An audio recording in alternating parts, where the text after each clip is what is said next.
Welcome to the Grazing Grass Podcast, episode 55. You have to have enough knowledge to be able to ask the question so people who know what they're doing can answer for you. You're listening to the Grazing Grass Podcast, helping grass farmers learn from grass farmers. And every episode features a grass farmer and their operation. I'm your host, Cal Hardage. On today's episode, we talk to Leo Arnold about his journey to southwest Nebraska, where he's grazing corn stalks with stocker cattle now. We talk about his journey to get there, educational opportunities he's had, and grazing corn stalks. But before we talk to Leo, let's do 10 seconds about my farm. And we're actually not going to talk about my farm too much because I just got home last weekend from the Judy Advanced Grazing School with Ian Mitchell Enos. It was a wonderful school. I really enjoyed it. And my dad asked me a very good question when I got home. He says, was it worth the money? To be honest, I can't really say that I learned that much new stuff. It's stuff I've been exposed to. But just like a pencil, we get dull over time and we need sharpened. So it's that sharpening of our tools so we become better. So I did come home with some action items for myself. I really have not been pushing daily rotations just because of time constraints with my off-the-farm job. So I did buy a Teeter Farm Tech automatic gate that I'm going to try. We'll see how it goes. And I'm going to try and move my cows more often, whether that's daily or 2 days, 3 days, more often than what I'm doing right now. And also it was great to see Greg's animals, see how they act, see what they're doing, and to look around.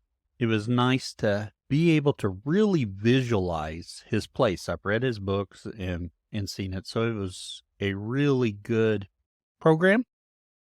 A great thing was I got to connect with some listeners out there, which is always wonderful. I'm always amazed anybody listens to me, so thank you for listening. And then got to meet other people in their journeys, and that's probably one of the biggest points or positive things about it is these connections you make of other people on their own journeys that we can keep in touch with and see how things are going. Also, the food was excellent. This is all in all a very good school, networking opportunity, eating time. Will I go next year? I don't know. Maybe. I do think there's lots of value to sharpening your tool and getting refreshed on what you're doing. Anyway, enough about that. Let's talk to Leo. Leo, we want to welcome you to the Grazing Grass Podcast. We're excited to have you on. Hello, Cal. Thank you for having me. Leo, can you tell us a little bit about you and your operation? Sure. I'm in southwest Nebraska, near Wallace, Nebraska. It's south of I-80, and about 40 miles. We are a stocker cattle enterprise. We trade cattle in the winter, and then we put them out to pasture during the summer and sell them June and September, normally during the summer. I grew up in central Illinois near Springfield, right on the river bluffs there. And my family had a small farm, and we have been rotational grazing since 1990 when they bought the farm. So I grew up doing rotational grazing on just a couple 100 acres pasture we had there. And Dad had a job off farm, and we all worked in the maintenance company that he had. And I really liked working with livestock, so I worked for half the county on every livestock operation there. I remember one year, I think I got 12 W-2s from different people I worked for. I got quite a bit of experience on a lot of different operations, very well-run feedlots to poorly run feedlots to very well-run grazing farms to not so well-run grazing farms. And then after I graduated high school, I went into the Dairy Grazing Apprenticeship, and I did my apprenticeship near Wausau, Wisconsin. We milked about 240 cows, and obviously they were out on pasture there. That program is a Department of Labor approved apprenticeship. So when you graduate, you are a journeyman, a dairy farmer. So it's very similar to the union programs. There's 4,000 hours spread out over 2 years that do that on, and it's on farm and classroom hours. Now most of the classes are Oh, online. I think they're spread out 6 or 7 oh yes. states across the eastern part of the U.S. And that was a very good program. You learned how to operate a dairy, but you also learned the ground on, the marketing and the finances and all that. And you had all the resources you needed. It is an excellent spot to get started, either if you want to milk cows, which is, in my opinion, very fun. Very good base for your knowledge to get started. So after I finished that, I actually got a job in New Zealand for a season raising calves. And it was very beneficial to have gone through the apprenticeship. With the apprenticeship, it allowed my employers in New Zealand to look up through the Department of Labor what I was qualified to do, so they could look and see, yes, he knows how to raise calves, this, and this. And so it gave me a lot of opportunities going there to get a very good job on a very nice dairy down there. And I worked down there for about 7 months in the Canterbury Plains. And while I was there, I worked on, or would go and visit as many dairy farms and grazing farms as I could. Spent some time on a sheep and goat, beef cattle operation while I was there. And that was interesting to see how that went. Then when I came back to the U.S., I came up with a plan to start a cattle business in Illinois on my parents' land and rent some more pasture there. And my goal there was to run cattle there 3 to 5 years, build up kind of a financial record so that I could use that to rent a larger spot. I was looking at Southwest Missouri at that point. So when I came back, I did that, and I continued to travel and work.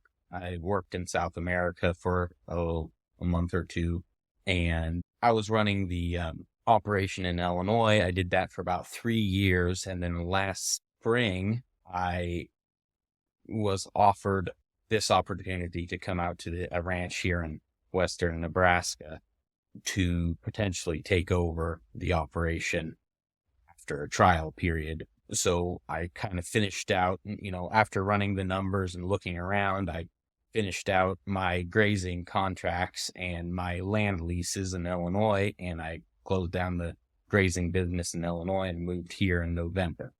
So now I'm here in western Nebraska, and we started grazing corn stalks in December. Sounds like you have a wide variety of experience that will serve you well. Somewhere in there, I had a sheep flock as well. Oh, yes. Got all the bases covered. A few goats. I've tried about everything. I can't. So as long as you're moving towards that end goal, it's going good, right? Exactly. You don't have to go in a straight line, just as long as you're going in the vague direction. I like to tell people progress is progress, no matter how small. Exactly. Some days I don't make a lot, but I'm working that way. Some days I go backwards. Well, if we want to be honest, we all do. It's part of. Now let's jump back to your DGA, your grazing or dairy grazing apprenticeship. How did you find out about that program? How did you get hooked up with it? How would someone interested in it find out more info? I had an uncle who was one of the founding directors. So that's how I was introduced to it. And if you're interested in doing it, you get on their website, and you can either fill out the application, and you could call one of the educator coordinators and just talk to them about the program, what is going on. That's what I did. Just talk to them about it.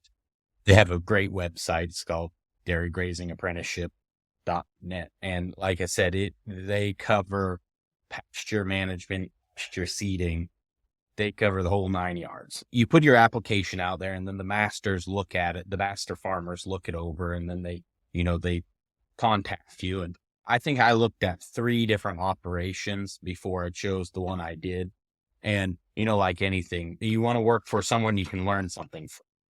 So, that's very important. Make sure you work for the person that's going to teach you the most. Oh, yes. Going through the Dairy Grazing Apprenticeship brought you that New Zealand opportunity?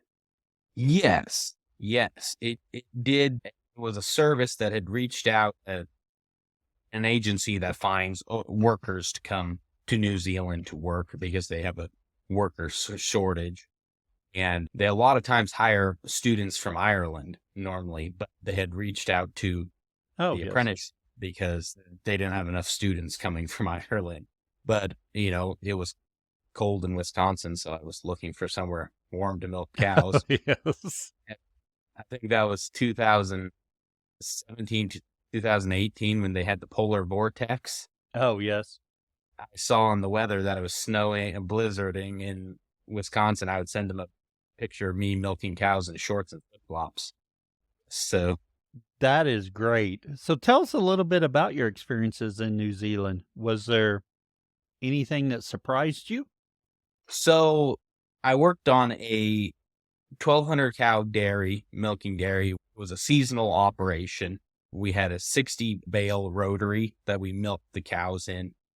It was really interesting to see the amount of nitrogen and fertilizer that they used on their pastures. And, it's all under irrigation, and it's in this area. Not all over New Zealand, but in the Yes. Canterbury Plains, it's all under irrigation pretty much, and they use a substantial amount of fertilizer to grow the ryegrass and white clover. It was really interesting. That was the mix that they had there it was ryegrass and white clover mainly in the pastures. And, I went to there are definitely some dairies that are doing it completely different, but kind of was the run of the mill in the experience. Now, that was on the east shore of the South Island, kind of in the middle, and that's the pretty typical dairy there. Now you go to the west coast of the South Island, and it's completely different. They have no irrigation. They get rain, 300 days a year. And they jokingly say you can grow grass on top of T-posts, and you really can't. Their pasture management there is completely different than on the East Coast, but it's an hour drive across the mountains, or an hour and a half. Oh, yes. It's not even that far. And then, you get into the North Island, and it's big rolling hills. Those are kind of the older dairies. Those were the original dairies. Most of the ones in the Canterbury area where I was at, they've been built in the last 15 to 20 years. They've been there for a long time, and they had more diverse pastures and big rolling hills. That area was really interesting to see what they were doing there and how they were managing it.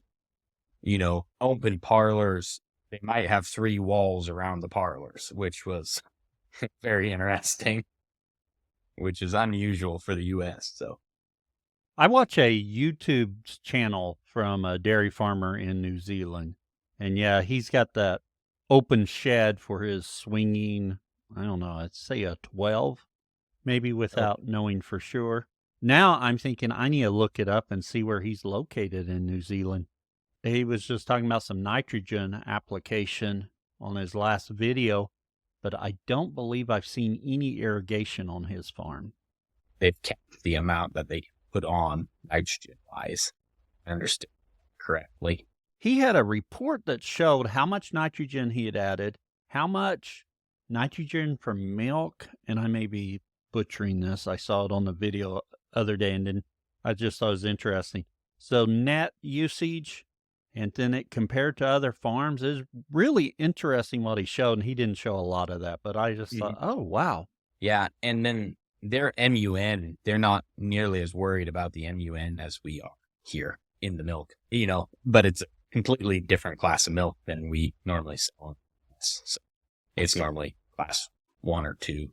So it's mostly get powdered and shipped overseas. So when I was there, I would milk 612 cows by myself in a little over 2 hours. It was interesting. That would be, yes. Yeah, I've never been around a rotary barn. One of the main reasons I wanted to go there was they do batch reared calves. So they raise 10 calves in a pen at a time, or group reared, or group raised, as we call it here. Sorry. Yes. And I had some experience on that on the dairy in Wisconsin. And we raised about 80 heifers that way. Well, I wanted to see that on a larger scale because that's how they raised majority of the calves in New Zealand. We had about 360 calves, so we had 36 calves that we had in pens. So it was really interesting.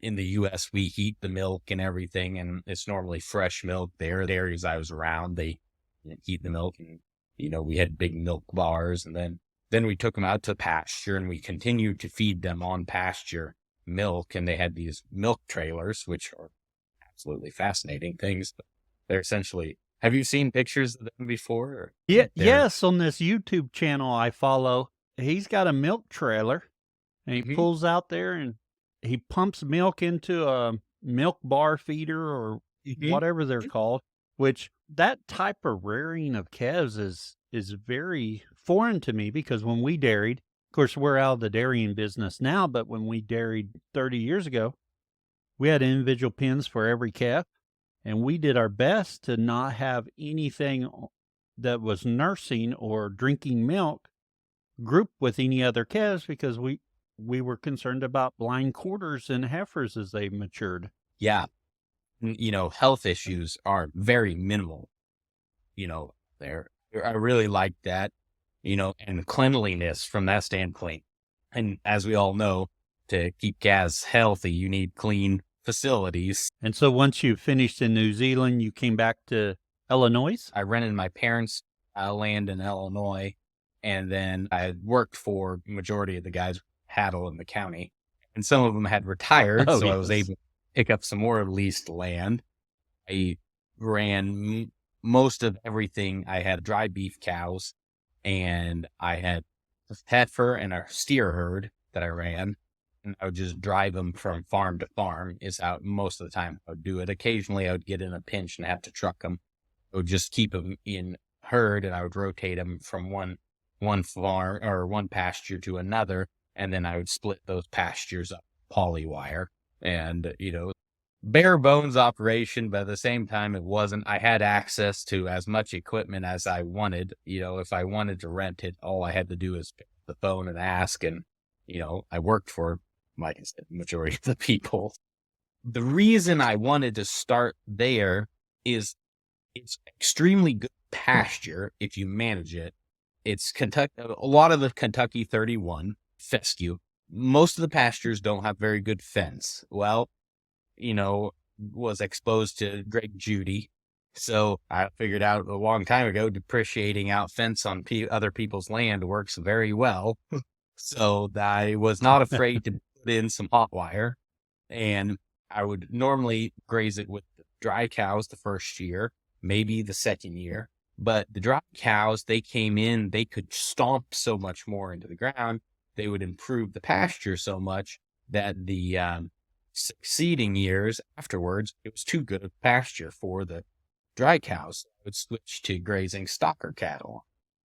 And I had a mixture of owned stocker cattle, and I custom grazed stocker cattle for a grass-fed operation.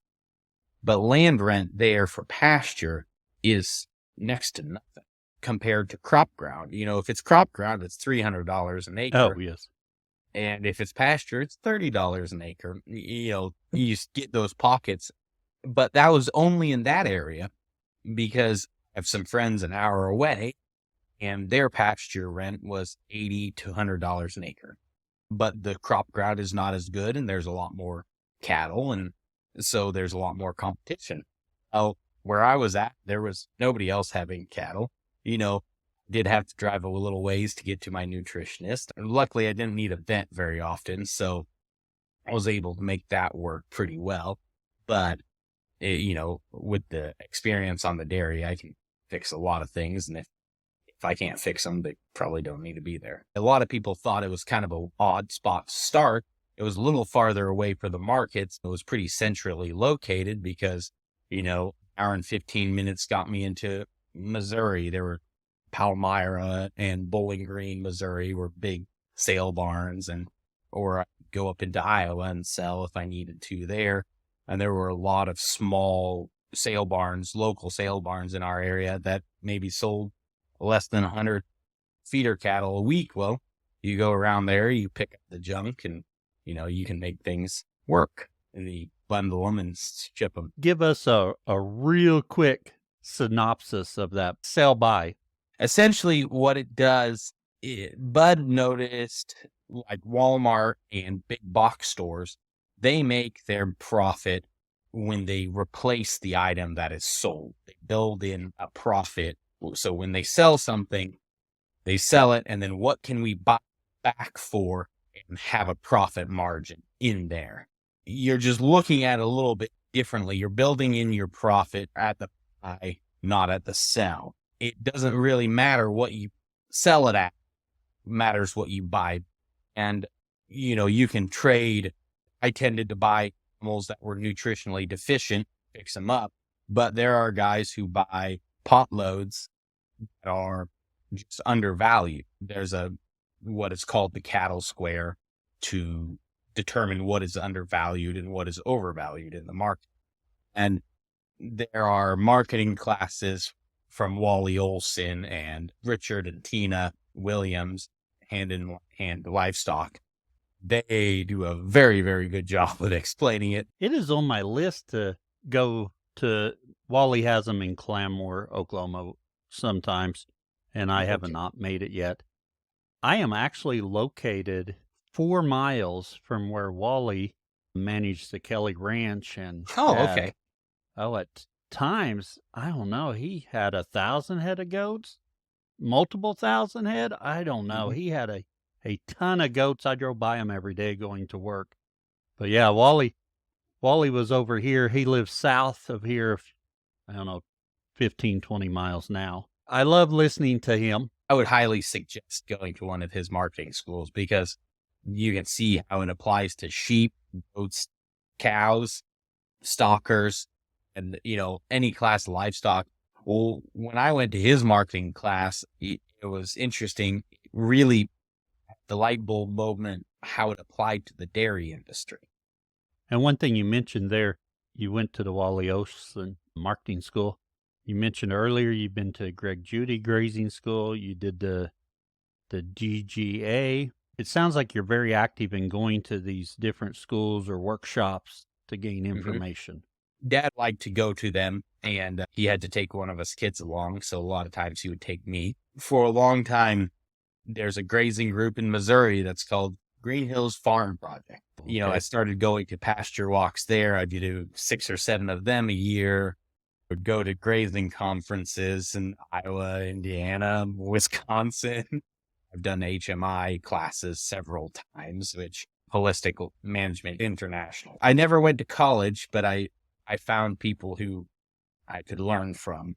And it's amazing once you start that, how that is a cascading effect, and you end up in very odd places. I think that's great about those conferences and that continuing education piece. So going to Judy, of course, when this comes out, I will have already gone. So I'm really excited about it.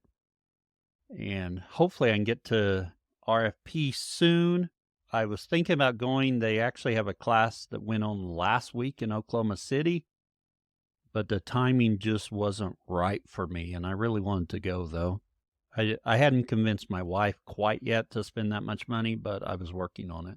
RFP is great, and HMI now has the online classes. I don't know if you've taken any of them or anything, but that is excellent resource. I haven't yet, but it's on my list, but I haven't done it yet, so hopefully soon I'll get that done. They're not too expensive. That's the nice thing, and they have a pretty good scholarship program, especially for people who are starting out, who don't have an operation yet. I would really suggest they do some fundamental HMI courses. I was going to mention that, this is more for your a younger audience or people who are just starting out. What I realized while I was in DGA actually was I needed the foundations of chemistry, the foundations of biology, an economics class, financial management class, or a business class. I really like to took a bookkeeping class. And then, that kind of just gives you the baseline knowledge, and then you can build off of that. And while I was in DGA, I was actually exposed to the FinPack. The benefit of FinPack is they'll teach you how to do record keeping, which is excellent to know how to set up an office, Oh, yes. how to match your production records to your financial records. That was a big eye opener for me, was when I learned how to mesh my production records to my financial records. Okay, this is what, doing this costs me this, but it gives me this return. And that, is an acceptable return on my investment. And that really was a big eye opener for me. Feel like they did a very good job teaching me that. Like I said, I showed interest, so they gave me access to some very high level, very intelligent people at the University of Wisconsin in Minnesota. With having those foundations, it allows me, so I can really understand the nutrition side of things now, because a lot of it's just chemistry. And understand the nutrition, not only of dairy cattle, with the sheep and the goats and even chickens. Never have quite figured out horses or rabbits. But, those types of things, it really, baseline of the chemistry and the biology really helps. The biology, when it comes to soil health, you take a biology class right before you start going it down the to soil health, or, the Soil Health Academy. And that's a big eye opener. You're like, oh, I understand what these guys are saying, or these people are saying. You could pull a lot more out of that. Just for instances, I was taking a chemistry class and a nutrition class actually at this community college simultaneously. I wanted to take higher level nutrition classes than they offered through DGA. And the two professors got together and made my final exam for the chemistry and the nutrition class that only came to me, but they didn't tell me about it. They pushed me a lot to learn. So, but with those kind of baseline of that, it allows you to take advantage of opportunities that a lot of people don't see. And I should add it in here that observation is another huge asset. Is it looking at sick livestock, or happening in the soil health, or in why is your grass doing this after you graze it? What did you do? And then it allows you to apply the principles a lot better if you have better, observation. So observation, very good tool. Everywhere I go, I see opportunities to get into agriculture for people. And then after Illinois, you headed to Nebraska. Yes. The ranch that I'm on, they called me back in March and offered the job to me. And I thought there was more of a long-term option in Illinois. They called me 2 days after I paid all my rents. So I had already written all the checks for that year's, so I wasn't going anywhere. And they wanted someone as soon as possible. That's not going to work for me. I'm tied up. And some things had changed by June, or late May, early June. And I was actually going to RMC, which is a ranch management consultants. They're the ones who teach RFP. They have a young RFP in Decker, Montana every year. And I was going to that last June. So on my way home from that, I stopped here at the ranch and toured it. And we discussed it. And I said, well, I'd be interested. They had a couple more interviews they were going to do. And by, I think, the end of July, it had been decided that I was going to join here. But they had not found the right person, and it was able to delay until all my rent leases were up. So I came after I got rid of all my cattle in Illinois, and I came in here in November, and we started buying cattle back. So we sell out completely in the fall and take about 6 weeks off to do all the maintenance and everything. Well, why don't we just go ahead and and take this time to move into our overgrazing section where we take a deep dive into something you're doing on your operation. So, what are we going to talk about, Leo? So we're going to talk about grazing corn stalk and utilizing leftover corn and the forage there, which was new to me last fall. I mean, that's completely foreign to me. We don't have much corn grown in my area of Oklahoma. So here, Nebraska, where I'm at, there's a lot of center pivots, and it's pretty common. Everybody rents corn stalk to graze. So they put up a single strand of hot wire around these pivots, and then you put the whatever animals you have, and they graze. There's always leftover corn. There's shucks, and for a dry beef cow, it's actually a very good ration. A lot of times they don't need any other supplement, depending on what point Oh, in their nice. pregnancy they are. But earlier stages, they don't need any supplement. So it works excellent for beef cattle. On the ranch I'm on, we have some corn stalks, and we have a small, very, very small set of pins that when we buy cattle, because we go to the sale about twice a week, and we'll just truck them in, unload them. We'll work them, we'll castrate and do all the dehornings and vaccinations. Then we'll put them out to corn stalks. They need some protein and energy supplement to keep them growing because they're calves and they're still developing. So we fence the pivots, and then we split the pivots in fourths, and then we give them the corn stalks with feeding distiller grains on the side. We get about 100 calf days acre from the corn stalks, but that is Oh, okay. feeding with several, quite a bit of DDGs.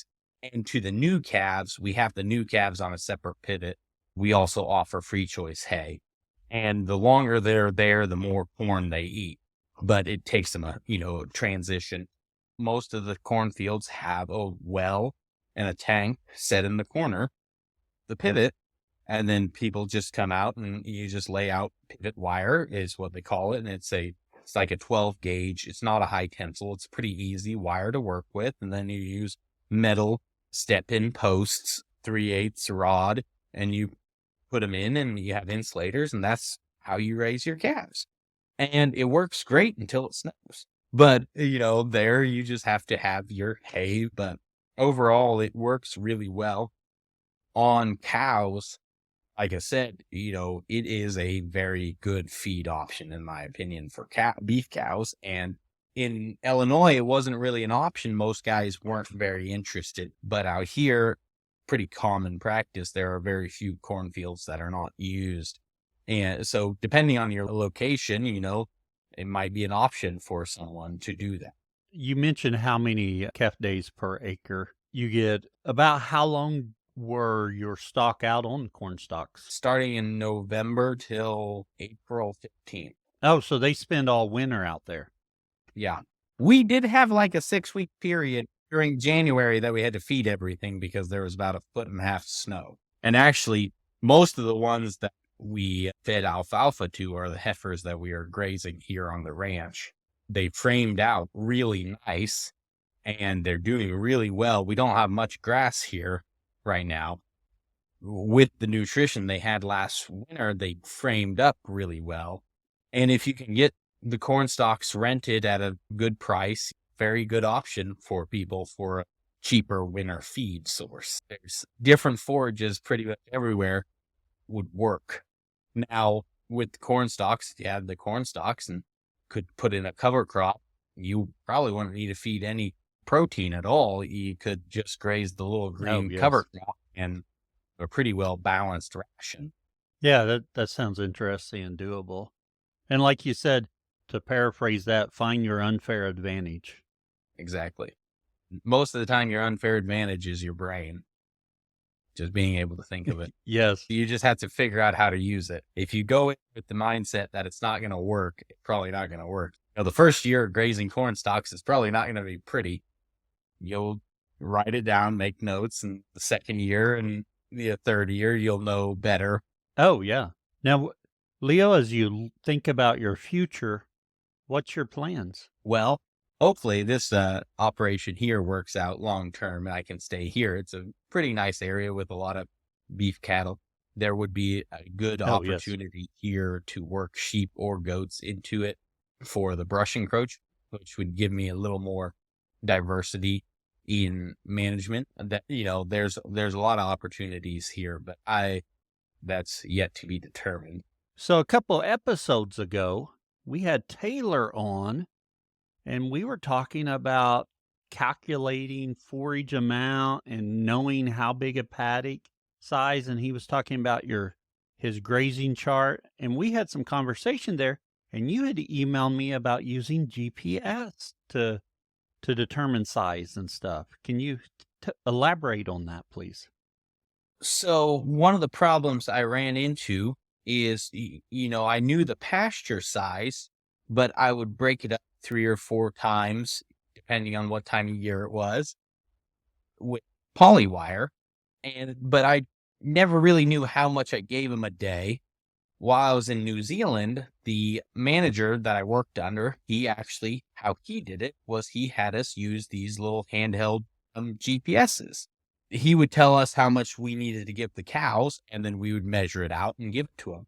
Well, when I came back to the US, I have these pastures, they're long, narrow pastures, but they're 30-acre pastures. So what I started doing is measure every day. And this only takes a minute or two on your four-wheeler, run around how much grass you're giving them. And then you write down how much your grass, and then you keep track of that. And then you see, oh, I was heading from the east side of this pasture, moving west. I was giving them 4 acres a day. And then I got to a sandy spot, and I gave them 6 acres instead. Oh, You had that all noted. And then the other benefit is if you're not moving your cattle and have to have somebody else who doesn't have the eye to figure out much grass to give them, you say, give them X amount of acres. Here's how you use the GPS, measure the amount of acreage you need, and then set up your fence. It's a pretty no-brainer, makes it so about anyone can move cattle for you. And sometimes I would have to be gone for a week or so, and I would go out, look at the amount of grass out there. I would have a rough idea of how much they needed, could tell whoever was doing chores, and it made it a lot easier and took all the guesswork out for them. They didn't have to worry. And there's no counting fence posts that I have spaced incorrectly and all sorts of stuff. So now, when you're measuring that, are you using a dedicated device or are you using your phone? So it's just a little handheld Garmin GPS. You can get a program on your phone, but it's only for your phone and, just made things a lot easier that way. No, there was no question about it. It was $110, I think. Then, like I said, I just keep track, and it's really nice because years after, I could look back and see, okay, this is how many acres I was giving actually every day. And, it just kind of refined the grazing records a little bit. True. I really like that idea. I'm gonna have to look into that because, the goal is we're improving, we're progressing, we're becoming better grazers. And, having that eye for the forage and how much area you're giving them. We were discussing earlier before we started recording was my goats, and I just now started grazing some brush with goats and netting. I miscalculated it way off because I was trying to figure out how much browse they had as opposed to grazing. So I think that's a very useful tool. And Leo, we really appreciate you coming on and sharing. It's been really interesting. But it's time we transition to our famous 4 questions. Same 4 questions we ask of all of our guests.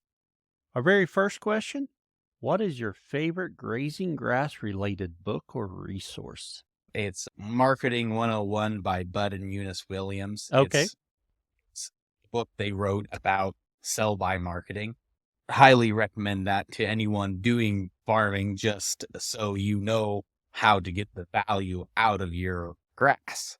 And then there's another book. It's called Fearless Farm Finance, and it's written by the people who started FinPack. And it will also help you get the value out of your grass. And it goes through and teaches you how to set up record keeping and do your analysis and all that type of stuff. So it is a very good place to start. Which is one of those legs of the stool like Will Harris talks about. Marketing's a good, important part there, and without it under your stool, you're going to tip over. We tend to forget about the finance side of things and the marketing side of things. We do. People don't enjoy them as much. Now, I don't mind the finance side of it. I like numbers, but marketing is the area I really have to work on and force myself to. Well, then you need to go to one of those classes, because I think you would like it a lot. Because it turns it a lot more into the numbers game, and you're dealing with today's number, and it's a fixed thing that you're dealing with. So it's really quite interesting. I have that on my list to do, so hopefully soon I will be making progress there. Moving on to our second question. What tool could you not live without on your farm? My fence charger, probably. Yeah, I don't think an Energizer gets listed very often. Leo, what do you know now that you wish you knew when you first got started? Or what would you tell someone just getting started? Get your baseline information. So, be fairly familiar with chemistry, biology, finance, and economics, and then have a idea of how to do record keeping. And, once you have the baseline, then you can hire people if you need more complicated stuff. You have to have enough knowledge to be able to ask the question so people who know what they're doing can answer it for you. Right. Yes. Yeah. And Leo, lastly, where can others find out more about you? I really don't have anything. You can put my email. I think I'm on Facebook. Well, you gave us a lot of different resources throughout our conversation. We'll have those listed in the show notes. It's been a wonderful conversation, Leo. I appreciate you jumping on here at short notice. You're listening to the Grazing Grass Podcast, helping grass farmers learn from grass farmers. And every episode features a grass farmer and their operation. If you've enjoyed today's episode and want to keep the conversation going, visit our community at community.grazinggrass.com. Don't forget to follow and subscribe to the Grazing Grass Podcast on Facebook, Twitter, Instagram, and YouTube for past and future episodes. We also welcome guests to share about their own grass farming journey. So if you're interested, fill out the form on grazinggrass.com under the Be Our Guest link. Until next time, keep on grazing grass.